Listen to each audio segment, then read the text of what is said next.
Así que abran sus Biblias en el libro de Marcos, capítulo 11. Espero que Dios nos permita poder terminar de un jalón el capítulo 11 el día de hoy y que podamos aprender lo que Dios tiene para cada uno de nosotros, ¿sí? Estamos llegando a la tercera parte de este libro de Marcos. En la primera parte, lo que Marcos ha querido enseñarnos es que Jesús es el Hijo de Dios.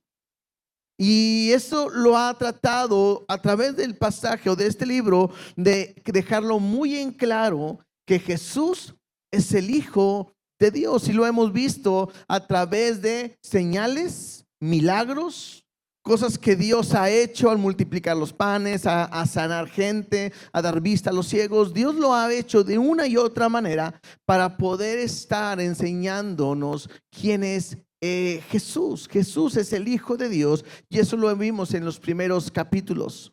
A partir del capítulo 8, 9, 10, entramos a la segunda parte, y esta segunda parte nos mostró el propósito por el cual Jesús vino a este mundo.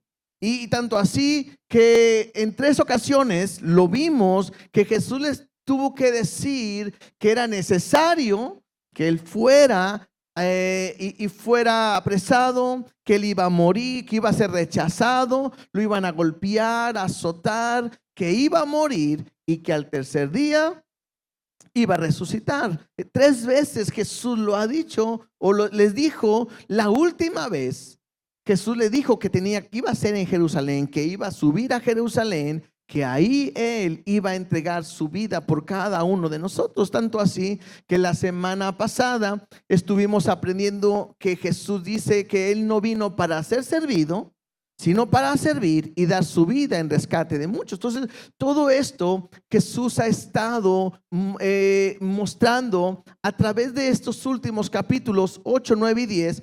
Y también cada vez que Jesús tenía que decir esto, usaba una situación, algún milagro, alguna condición para poder mostrar el propósito de Jesús a este mundo. Si se acuerdan, en todo el tiempo que hemos estado viendo esto, Jesús sanaba a alguien y Jesús le decía que no se lo dijeran a nadie, que se fueran a sus casas, que ahí lo platicaran, pero que no lo dijera nada. Incluso cuando fueron en la transfiguración, ¿se acuerdan que ellos fueron en la transfiguración y cuando bajaron, Jesús les dijo, no le digan nada a nadie? Bueno, ahora está a punto de cambiar esto. ¿Por qué?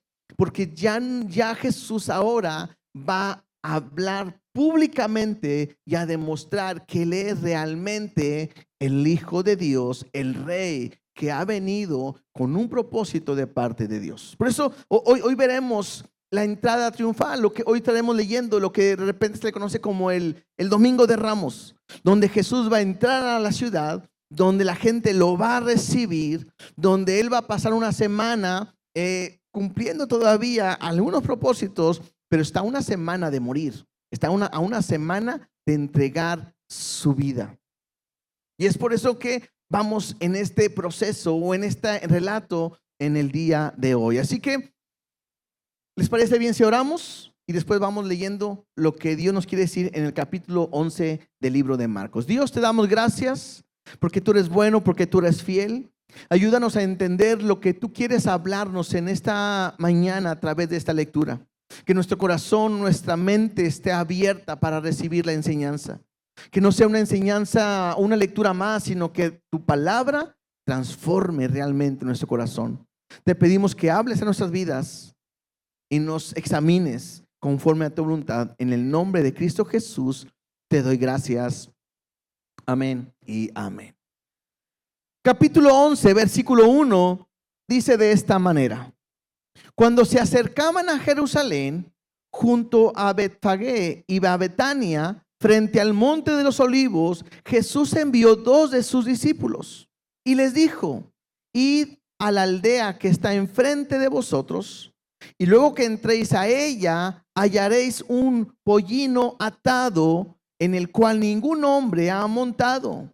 Desatadlo y traedlo. Y si alguien os dijere, ¿por qué hacéis esto? Decid que el Señor lo necesita y que luego lo devolverá. Fueron y hallaron el pollino atado fuera a la puerta, en el recodo del camino, y lo desataron. Y uno de los que estaban ahí le dijeron, ¿qué hacéis desatando el pollino?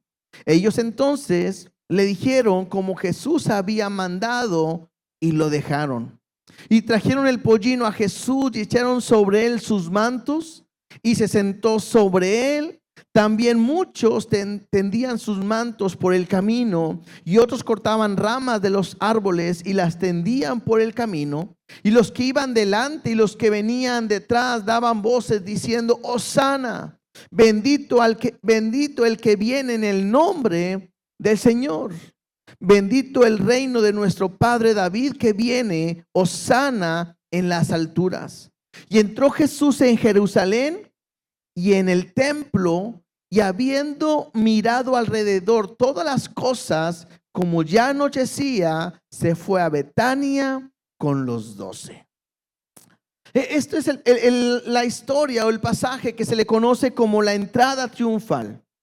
Y en este momento está Jesús llegando a Jerusalén, y no podemos olvidar que el pueblo de Israel estaba esperando un Mesías que viniera a libertarlos de la condición en la cual ellos se encontraban. Recuerden que Dios les había dicho que si ellos, el pueblo de Israel, hacía todas las cosas que Dios estaba pidiendo, ellos iban a estar siempre al frente como cabeza. Nadie los iba a poder vencer, nadie los iba a conquistar, y ellos serán ejemplo para todas las naciones. Pero si ellos se olvidaban de Dios, sus enemigos los iban a tomar, y ellos iban a estar bajo cautiverio, iban a estar sometidos. Y entonces, para este tiempo, el pueblo de Israel está en esa condición. Roma los tienen el control. Roma sobre este pueblo de Israel, aunque los dejan vivir de cierta manera, todo el control está sobre Roma.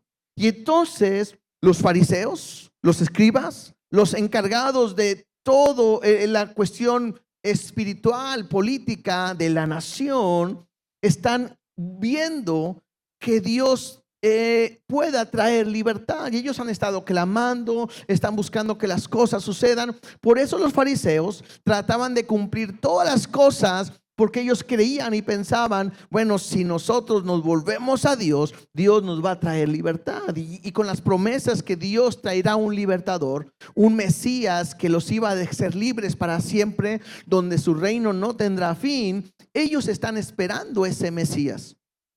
Cuando Jesús llega, empieza a hacer una revolución. Y todos están esperando ese Mesías que traiga esa libertad. Incluso, no sé si se acuerdan que Juan el Bautista, cuando está en la cárcel, le manda a decir a sus discípulos, vayan y pregúntenle que si es él el que esperamos o viene otro. Ellos están esperando a alguien que los liberte de esa condición. Y Jesús les dice, pues cuéntenle lo que ustedes ven, que los ciegos ven, los sordos oyen, los cojos caminan, y todas las maravillas, porque era una señal de que Dios había dicho que iba a hacer. Entonces Dios había mencionado o había profetizado que el rey que Dios iba a mandar iba a entrar en un pollino, y un pollino es un burro, ¿sí? Entonces, incluso si quieren, vamos tantito nomás a verlo. Esto está en Zacarías capítulo 9, versículo 9.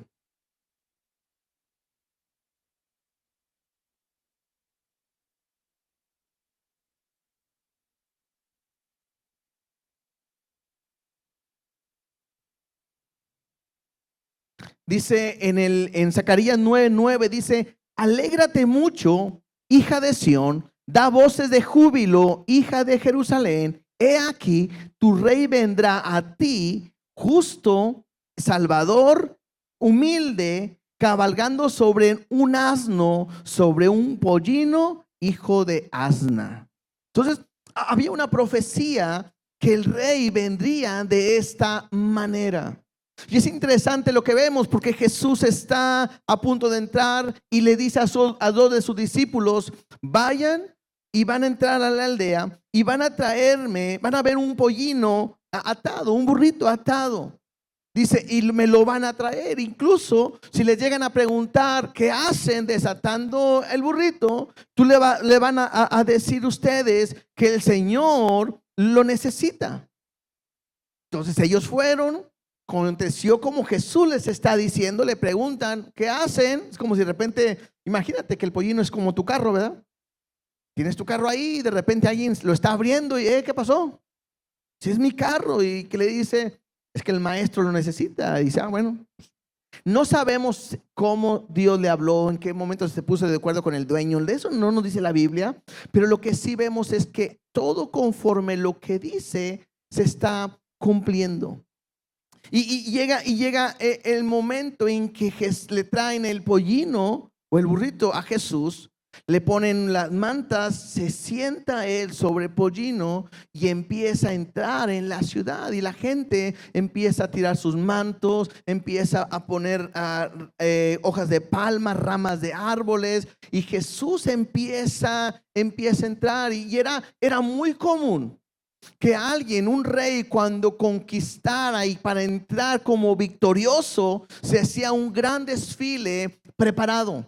Y entraban el botín que había ganado ¿cómo se llama? El rey, el botín que había conquistado. Después podían ir todos aquellos que habían sido capturados y iban llevados completamente hasta el lugar donde iban a matarlos, donde iban a entregarse esas personas a las fieras. Y era un desfile, era una celebración, y entraba en un carruaje y en caballos grandes y fuertes el rey, como un señal de victoria.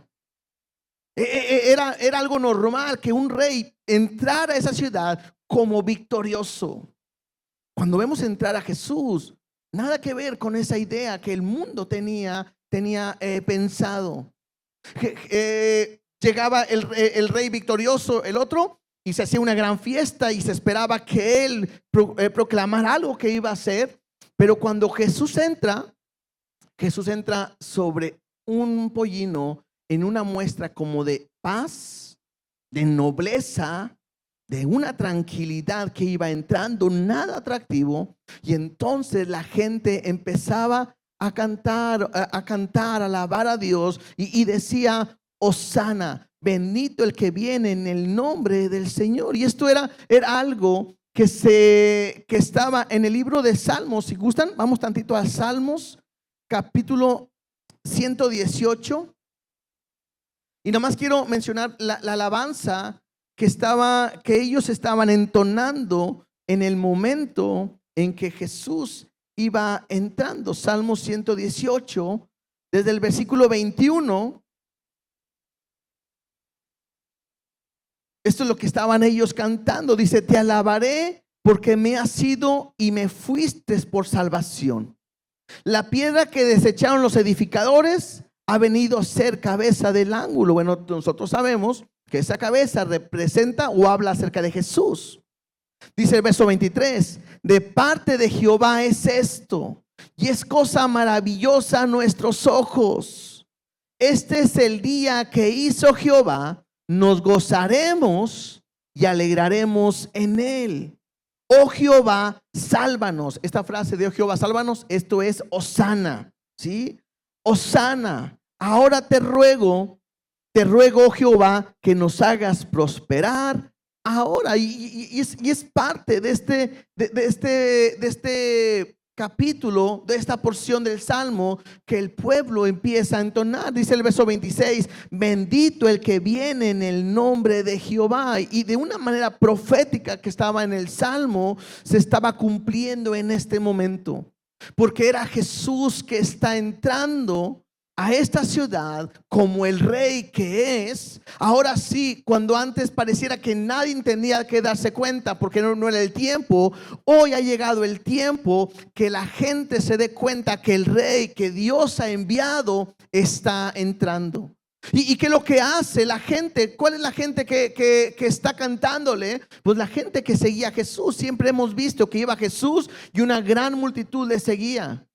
Pero esta gente está alabando y glorificando a Dios por la vida del rey que va entrando. Y simplemente podemos poner aquí un paréntesis. Qué importante es que nosotros aprendamos a alabar y adorar a Dios por lo que Dios ha hecho en nosotros. Ahorita decía nuestro hermano César, yo soy agradecido por lo que Dios ha hecho conmigo hace, ¿cuántos años dijo? 17 años, ¿verdad? Hace 17 años. Y yo estoy agradecido y yo puedo ver su gratitud. Yo creo que todos lo notaron ahorita, quizás como el primer día que sucedió. Es la gratitud. ¿Por qué? Porque Dios ha sido bueno con él. Y eso provoca alabanza. Y eso provoca gratitud. ¿Qué tenemos que hacer nosotros todos los días? Nuestra boca tendría que salir gratitud, agradecimiento por lo que Él ha hecho, que te ha salvado, que te ha sanado, que te ha provisto, que te ha rescatado, que te ha cuidado por momentos buenos y quizás momentos a veces difíciles. Pero entender que en todo momento Dios está con nosotros. Y que de nuestra boca tenemos que alabar y glorificar. ¿Por qué? Porque la salvación de Jehová ha venido a nuestra vida.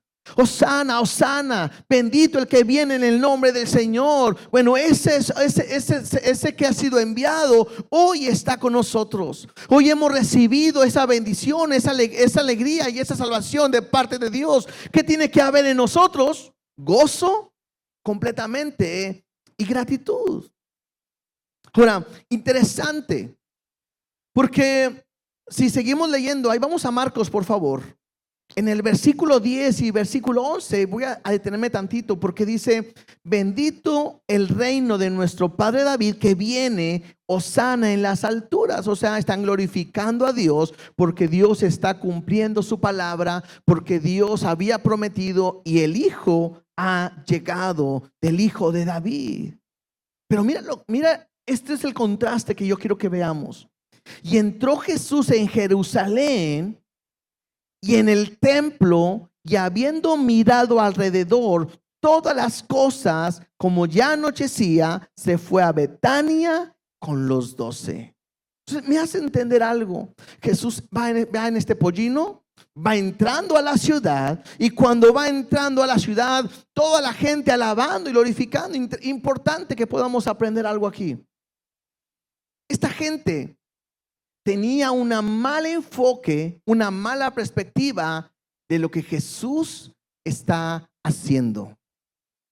Esta gente estaba pensando que estaba entrando un rey que iba a libertarlos políticamente, que los iba a quitar de ese gobierno de Roma y que ellos ahora iban a ser libres, y están cantando y alabando y bendito que Él viene en el nombre del Señor. Una semana después que a Jesús lo quieren crucificar, ellos ya no están alabando a Dios, sino estarán gritando, crucifícale. Aquellos que están alabando a Dios por lo que ellos querían, y este hombre no hace nada. Cuando llegaba un rey que había conquistado, se veía su botín y venía su equipo y todo, y la gente lo celebraba esperando que ahora este rey iba a establecer algo nuevo y diferente. Pero llega Jesús, se baja del pollino y todos, ¿qué onda? ¿Ya se acabó? Según lo que acabo de leer, Jesús hace dos cosas. Número uno, entra y mira cómo está Jerusalén. Y número dos, mira cómo está el templo. Y luego dice, vamos a dormirnos. Y no hace nada. Y creo que es importante que podamos aprender aquí esto. Muchas veces nosotros buscamos a Jesús por nuestra conveniencia, buscando o teniendo una perspectiva que no es la que Dios quiere hacer. Jesús venía no para liberarlo de una condición política, de un gobierno romano. Dios venía, o Jesús venía como rey para traer una libertad espiritual. Iba a venir a dar su vida, a morir por nosotros porque somos pecadores. Y la libertad que él traía era espiritual, no política. Y muchas veces así venimos con Dios. A veces venimos a Dios, ¿para qué? Para que me sane. A veces vengo a Dios para que me dé dinero, me provea. A veces busco a Dios para que, resuelva mis problemas. Y de repente tenemos una perspectiva diferente cuando lo que Dios quiere es sanar tu vida, tu corazón, entender que sin Dios estás muerto espiritualmente. Sin Dios estás condenado a una muerte eterna, separado de Dios. Y que entiendas que lo que Dios quiere hacer es transformar tu vida para siempre. Lo que Dios quiere es hacerte una nueva criatura. Y luego de repente nos desesperamos. No, pues yo le pedí a Dios y no me dio lo que quería. Y a veces nos volvemos atrás. No, pues por eso iba a la iglesia, para ver si las cosas cambiaban, pero las cosas no cambian. Y puedo ser como este grupo de personas que tienen una perspectiva completamente equivocada de lo que Dios quiere hacer. Y muchas veces los que alabamos a Dios, no, gloria a Dios, aleluya, de repente pudiéramos estar diciendo, no, ya no quiero. No, esto no es para mí. Y trabajamos de esa manera cuando Dios no quiere que actuemos así. Jesús no va a hacer nada. Jesús mira el templo, mira la ciudad y se va. Ahí hay un cumplimiento en Malaquías. Si vamos a Malaquías capítulo 3, versículo 1 y 2.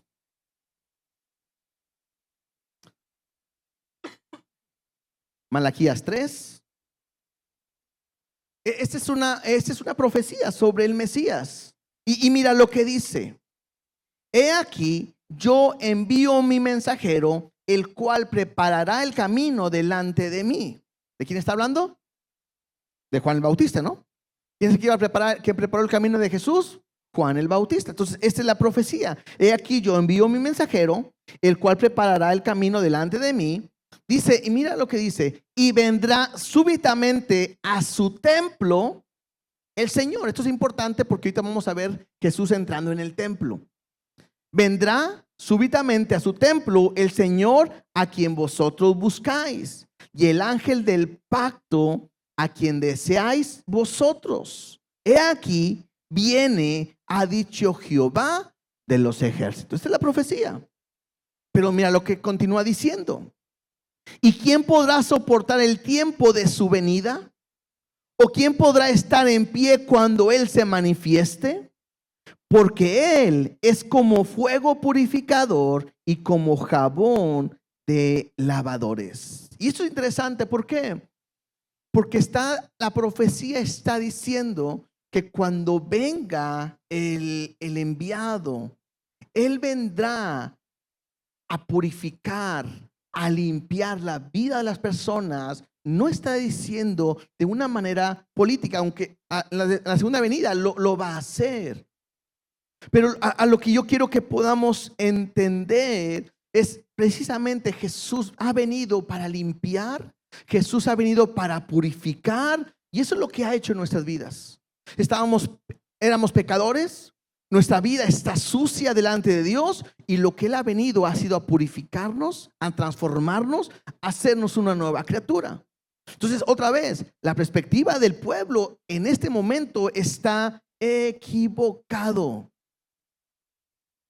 Ellos esperan otra cosa. Pero Jesús sabe precisamente a qué ha venido. Y vuelvo a decir, yo creo que nos podemos quedar en la primera parte de la enseñanza, es ¿cuál es mi perspectiva?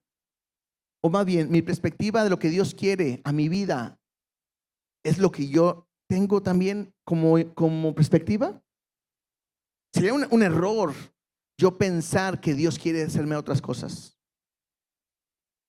Imagínense, yo podría pensar el hecho de que hoy tengamos una iglesia y que para mí puedo pensar, somos una iglesia pequeña y yo queriendo tener una iglesia grande de miles de personas y que viva frustrado por eso, sería un error.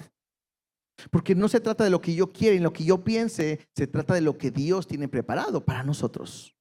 ¿Sí me explico? Entonces, mi perspectiva tiene que ser conforme a lo que Dios quiere. Y tienes que entender que lo que estás pasando, lo que estás enfrentando, que estamos en las manos de Dios, en el hueco de Dios, y que Dios cumplirá su propósito en cada uno de nosotros.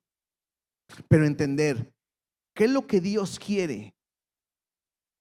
Quiere que yo pueda tener vida y vida en abundante, espiritualmente hablando. Y todas las demás cosas, bueno, serán añadidas.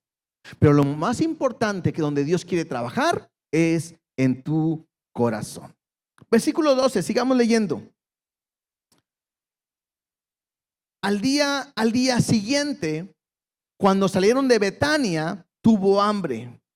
Y viendo de lejos una higuera que tenía hojas, fue a ver si tal vez hallaba en ella algo, pero cuando llegó a ella, nada halló sino hojas, pues no era tiempo de higos. Entonces Jesús dijo a la higuera: nunca jamás coma nadie fruto de ti. Y lo oyeron sus discípulos. Esta historia es un poquito rara, ¿no? Porque de repente cuando escuchamos maldiciones, muchas veces pensamos que las maldiciones las da el diablo y ay, pues el diablo nos maldijo y todo eso. Cuando leemos aquí y ver que Jesús hizo una maldición, número uno, nos debe de llamar la atención. Número dos, ¿por qué reacciona así? Y no es algo que es constante. O sea, Jesús no pasó. ¿Por cuántos árboles no habrá pasado Jesús que tenía hojas y no tenía fruto? Y sería una locura y entonces estuvo maldiciendo por un día todos los árboles. No hace eso. Interesante, nada más como referencia. El problema es, los historiadores dicen, o los que saben, porque yo no sé mucho del tema, dicen que normalmente cuando una higuera no tiene fruto, tampoco tiene hojas. Y cuando una higuera tiene hojas, es porque debe de haber fruto en la higuera. Entonces, cuando Jesús va y no encuentra frutos, el problema es que no era tanto, bueno, sí tiene que ver con que no había fruto, pero el problema es que porque había hojas. Y está dando algo, o una apariencia, o una imagen equivocada de lo que es. ¿Estamos bien? Ahorita explicamos un poquito más. Sigamos leyendo. Verso 15. Vinieron pues a Jerusalén, y entrando Jesús en el templo, comenzó a echar fuera a los que vendían y compraban en el templo, y volcó las mesas de los cambistas y las sillas de los que vendían palomas, y no consentía que nadie atravesase el templo llevando utensilio alguno. Y les enseñaba diciendo: no está escrito: mi casa será llamada casa de oración para todas las naciones, mas vosotros la habéis hecho cueva de ladrones. Y lo oyeron los escribas y los principales sacerdotes, buscaban cómo matarle, porque le tenían miedo, por cuanto todo el pueblo estaba admirado de su doctrina. Pero al llegar la noche, Jesús salió de la ciudad. Otra escena algo difícil de repente entender para nosotros. Para este tiempo, el templo es un punto muy importante para el pueblo de Israel. Para ellos el templo era el lugar de comunión o de relación entre Dios y el hombre. Porque era en el templo donde Dios se manifestaba. Era en el templo donde Dios hablaba. Era en el tiempo donde el hombre podía acercarse a Dios. Entonces el templo es un lugar muy importante. Para ese tiempo, el templo también tiene una situación política. Porque los saduceos y todos los que están al cuidado o al tanto del gobierno de la nación, es ahí donde se juntaban y hablaban. En un lugar donde también empezaban a ver cuestiones o intercambios económicos. Una de las cosas que hacían ahí es que la gente llevaba para ofrecer un sacrificio y los sacerdotes decían: no está acepto, no está bien. Y entonces decían: mira, vende ese, deséchalo, y aquí nosotros tenemos los animales que sí pasan. ¿Sí? Estos ya están verificados, estos sí jalan, estos son buenos y estos son de primera calidad. Aquí los puedes hacer. Y todo eso se hacía ahí. Cuando llega Jesús y encuentra todo esto, Jesús vuelca las mesas. Jesús rompe con lo que están haciendo. Y bien interesante porque cuando uno lee su Biblia, en la parte de arriba dice purificación del templo, como título de esta sección. Pero si nos damos cuenta, Jesús no hace nada como un nuevo método de establecer como en la adoración. No hace algo diferente como decir, bueno, están mal lo que hacen, así se debe de hacer. Pero Jesús enseña algo y dice dos cosas que son bien importantes, que es interesante que podamos meditar en ella. En el versículo 17, Jesús le dice y les enseña diciendo: ¿no está escrito, mi casa será llamada casa de oración para todas las naciones? Y yo quiero detenerme tantito aquí porque esta porción está en Isaías capítulo 56. Si quieren ir, vamos allá a Isaías capítulo 56.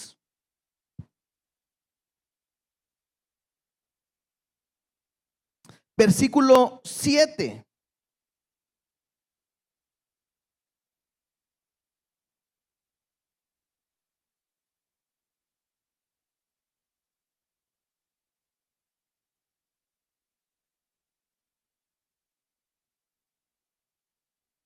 Bueno, del versículo 5 voy a leerlo. Y les daré lugar en mi casa y dentro de mis muros, y nombre mejor que el de hijos e hijas.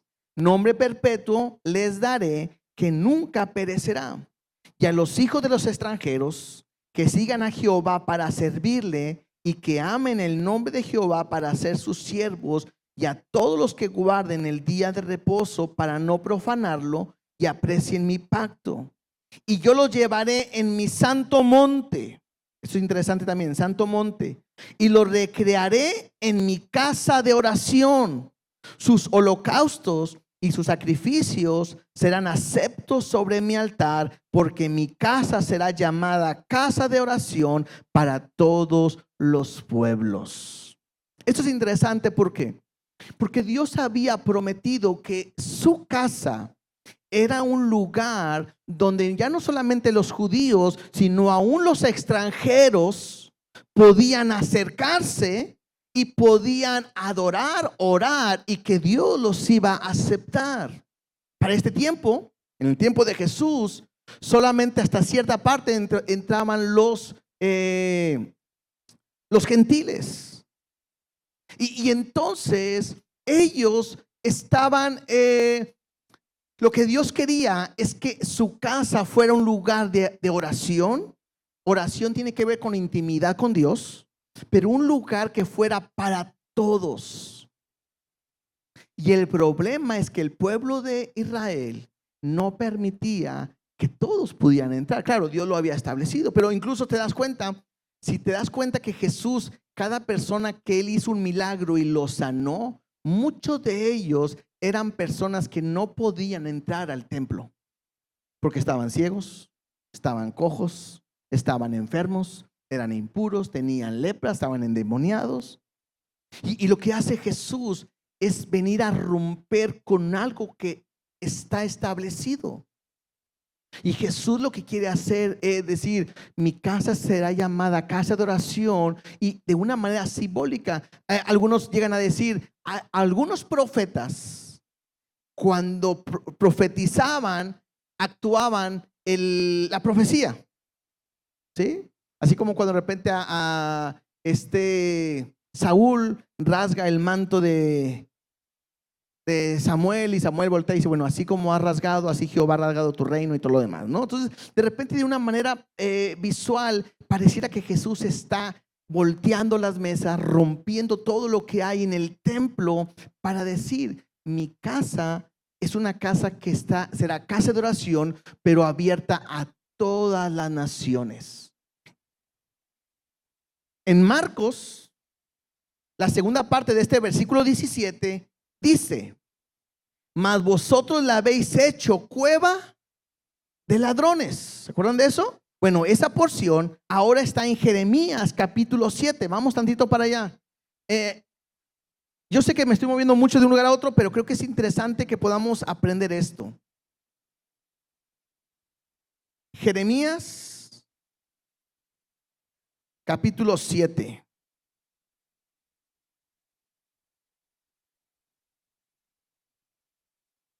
Versículo 1, por favor. Dice, palabra de Jehová vino a Jeremías diciendo, ponte a la puerta de la casa de Jehová y proclama allí esta palabra y di, oíd palabra de Jehová, todo Judá, los que entráis por estas puertas para adorar a Jehová. Así ha dicho Jehová de los ejércitos, Dios de Israel, mejorad vuestros caminos y vuestras obras y os haré morar en este lugar. No fíes en palabra de mentira, diciendo, templo de Jehová, templo de Jehová, templo de Jehová es este. Pero si mejoráis cumplidamente vuestros caminos y vuestras obras, si con verdad hicieres justicia entre el hombre y su prójimo, y no oprimieres al extranjero, al huérfano y a la viuda, ni en este lugar derramaréis la sangre inocente, ni anduviereis en pos de dioses ajenos para mal vuestro, os haré morar en este lugar, en la tierra que di a vuestros padres para siempre. He aquí, vosotros confiáis en palabras de mentira que no aprovechan. Dice, hurtando, matando, adulterando, jurando en falso e incensando a Baal y andando tras dioses extraños que no conocisteis. Vendréis y os pondréis delante de mí en esta casa sobre la cual es invocado mi nombre y diréis, librados somos para seguir haciendo todas estas abominaciones. Es cueva de ladrones delante de vosotros, de vuestros ojos, esta casa sobre la cual es invocado mi nombre. He aquí que también yo lo veo, dice Jehová. Andad ahora a mi lugar de Silo, donde hice morar mi nombre al principio, y ved lo que hice por la maldad de mi pueblo Israel. Ahora pues, por cuanto vosotros habéis hecho todas estas obras, dice Jehová, y aunque os hablé desde temprano y sin cesar no oísteis, y os llamé y no respondiste, haré también a esta casa, al templo, sobre la cual es invocado mi nombre, en la casa en la que vosotros confiáis, y a este lugar que di a vosotros y a vuestros padres, como hice a Silo. ¿Qué quiere decir? Dios les dice, ustedes si hacen todo lo que yo les digo, les voy a dar una tierra y un lugar que es para siempre. El problema es que ustedes están haciendo lo malo. Hurtan, ustedes están adorando a otros dioses, ustedes no están haciendo lo correcto y simplemente ustedes se refugian en que estoy en el templo. Y dijo ahí, templo, templo, templo. Pensando que estando en el templo ya lo hicieron, ya eso bastaba. Tanto así que Dios les dice, ¿piensan ustedes que estando en el templo pueden seguir haciendo sus más abominaciones? Pensando que yo no voy a hacer nada. Y interesante porque dice Jehová, yo los he visto. Y les dice, les hablé, les dije y ustedes no han querido escuchar. Entonces, así como yo destruí Silo, así voy a hacer a esta casa en la cual ustedes entran confiadamente, pero los voy a destruir porque aunque ustedes entran, siguen viviendo de una manera equivocada. ¿Sí me explico en cuanto a ello? Entonces pareciera que cuando Jesús entra al templo y dice que es cueva de ladrones, como lo acabamos de decir, Jesús le está diciendo dos cosas que hemos visto. La primera, yo quiero que mi casa sea una casa donde no solamente ustedes entren, sino una casa donde cualquiera que quiera creer en nosotros pueda venir confiadamente a encontrarnos. Lo segundo que está diciendo es, ustedes están viviendo una religión. Vienen al templo y hacen ciertas prácticas, pero su vida y su corazón completamente está alejado de lo que Dios había establecido. O sea, algunos consideran que lo que Jesús está haciendo es rompiendo con lo que estaba establecido para establecer ahora lo nuevo. Dos cosas: que cualquiera podía entrar ahora, y la Biblia me muestra que ahora podemos entrar confiadamente hasta el trono de la gracia. Si no, no entraríamos, pero ahora lo podemos hacer. Y número dos, podemos aprender. Recuerden, cuando Jesús entró en un pollino, ahorita que leíamos, llegó a Jerusalén y observó dos cosas. Una fue la ciudad. En otra porción me dice que después lloró porque esta ciudad no entendió que era el tiempo de su visitación. Pero otra cosa que él observa, ¿qué es? El templo. Tanto en Malaquías como en Jeremías, Dios dice: yo he visto. Y eso es interesante. ¿Por qué? Porque me puede hacer ver que Jesús está al pendiente. A él no se puede ocultar nada de qué manera nosotros estamos en nuestra relación con él. Seguimos leyendo. Versículo, quiero leer el 18 una vez más. Y le oyeron los escribas y los principales sacerdotes y buscaban cómo matarle. ¿Sí? Estos hombres no están contentos con lo que Jesús está diciendo. Está rompiendo su mercado, está rompiendo lo que ellos habían establecido. Y entonces dice ahí: porque le temían mucho, por cuanto todo el pueblo estaba admirado de su doctrina. Esta palabra admirado puede ser también asombrados, pero no porque quizás les gustaba lo que Jesús estaba diciendo. Probablemente no entendían lo que Jesús estaban diciendo y estaban admirados por lo que Jesús acaba de decir. Y lo dice: pero al llegar la noche, Jesús salió de la ciudad. Por eso querían matarlo. Por eso estaban diciendo: es tiempo de acabar con él. Versículo 20. Y pasando por la mañana, vieron la higuera que se había secado desde las raíces. Entonces Pedro, acordándose, le dijo: maestro, mira, la higuera que maldijiste se ha secado. ¿Cuál era el problema? ¿Cuál era el problema que había en esta higuera? Dijimos hace rato: tenía hojas, pero no tenía frutos. Y podemos aprender algo. Nosotros podemos estar viviendo una religión. Esto es bien interesante para todos nosotros, porque a veces pensamos nada más en los fariseos o aquel pueblo, pero podemos ser nosotros.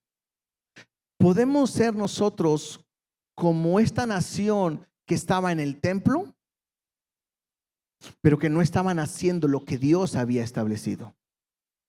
¿Sí? O puede ser que seamos como la higuera,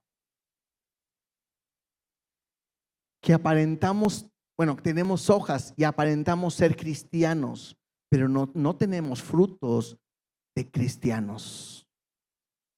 Y eso es bien interesante, porque Dios está viendo, Dios está examinando, y Dios está viniendo a nuestras vidas buscando un crecimiento y una manera de mostrar nuestros frutos ahora que hemos creído. Si nosotros no hubiera hojas, menos va a haber frutos. El problema es cuando pudiéramos aparentar ser algo que no somos. El problema es cuando nosotros queremos: soy cristiano y a lo mejor sirvo, incluso puedo ser yo que estoy predicando.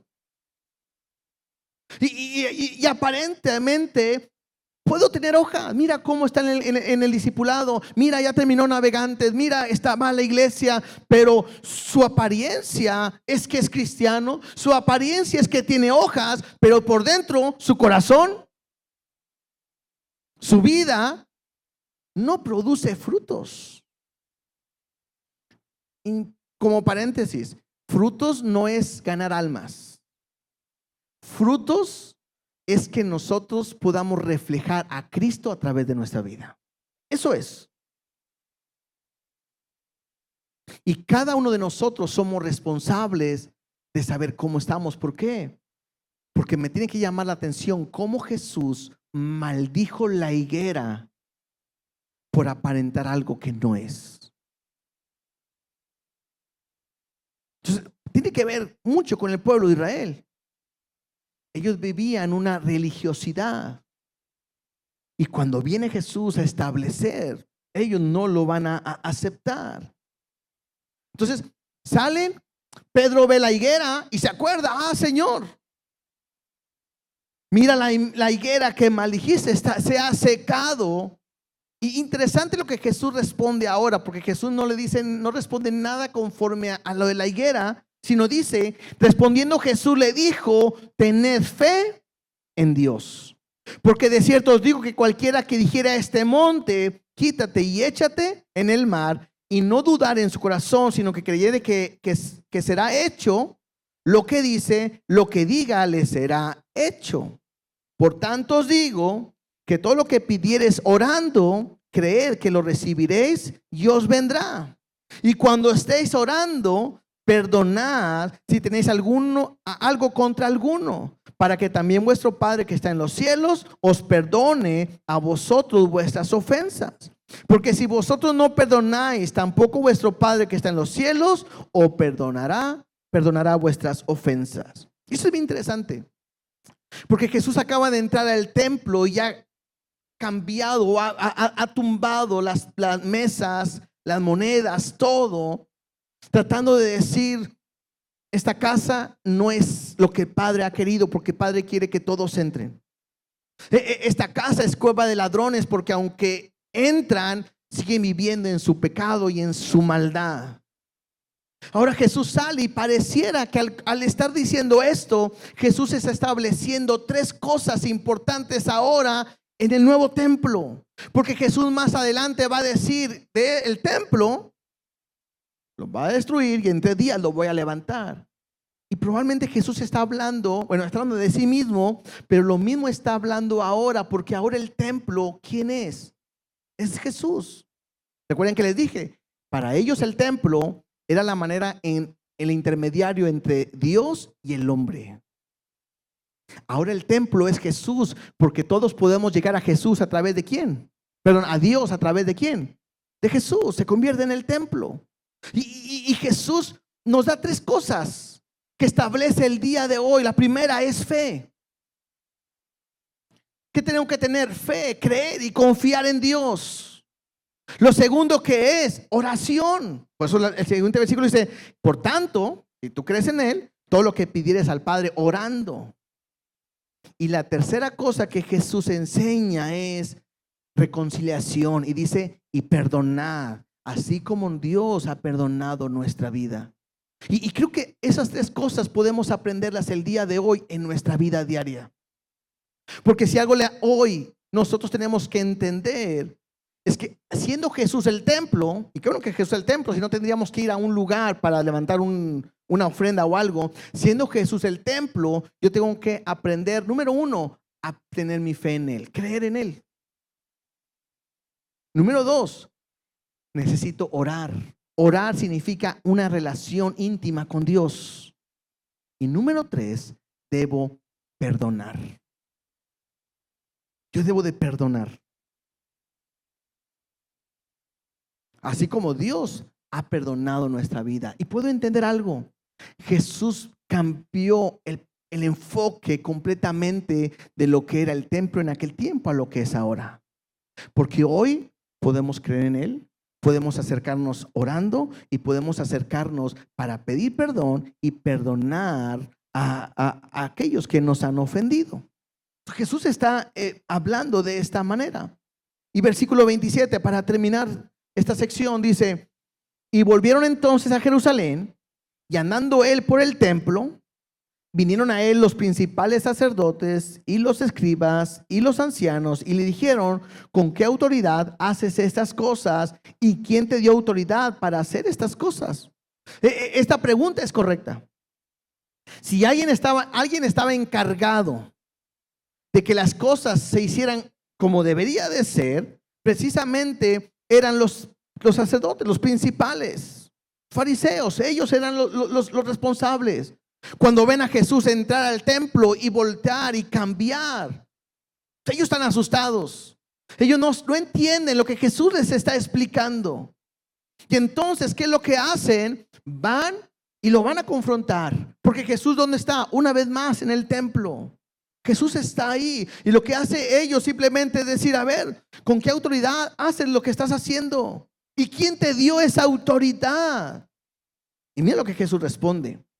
Y Jesús respondiendo les dijo, os haré también una pregunta, respondedme.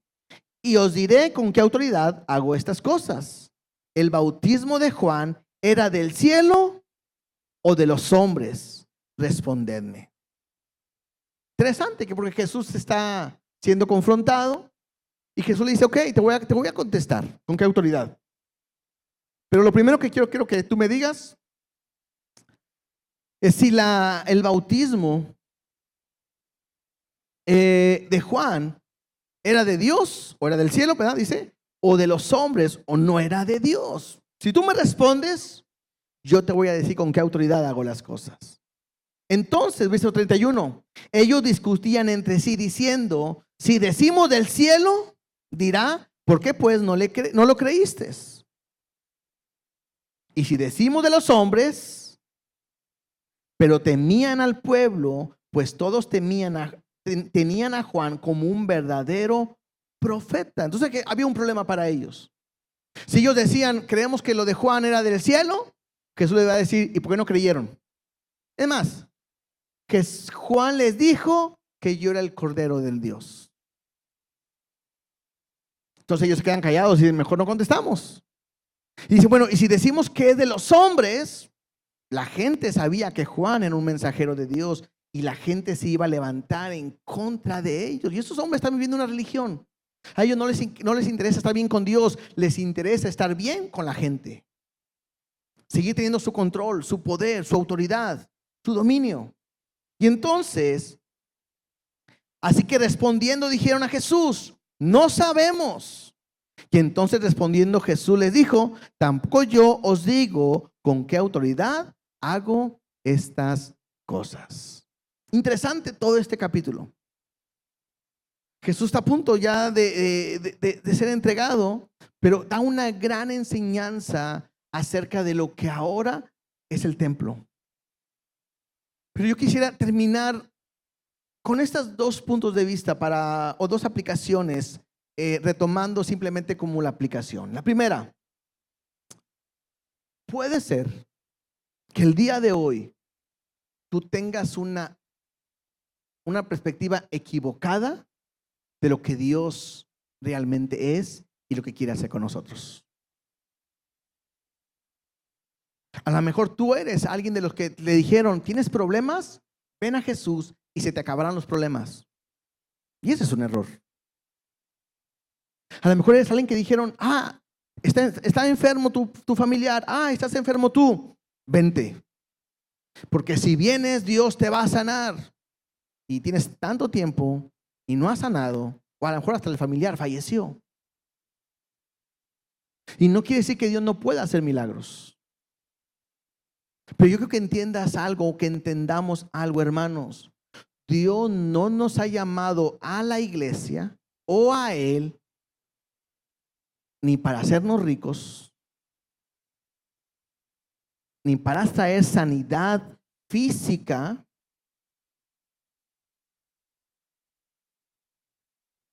ni para arreglar nuestros problemas. Dios nos ha llamado a Él porque estábamos muertos espiritualmente en nuestros delitos y pecados. Y lo que Él promete, que si vienes a Él y pones tu confianza en Él, Él te dará vida eterna. Y que si tú has creído, te conviertes en un hijo de Dios, el cual Dios promete estar contigo para siempre, que preparará un lugar para llevarte a su morada, y que te ha dicho que tú reinarás juntamente con Él, que donde esté Él estaremos nosotros.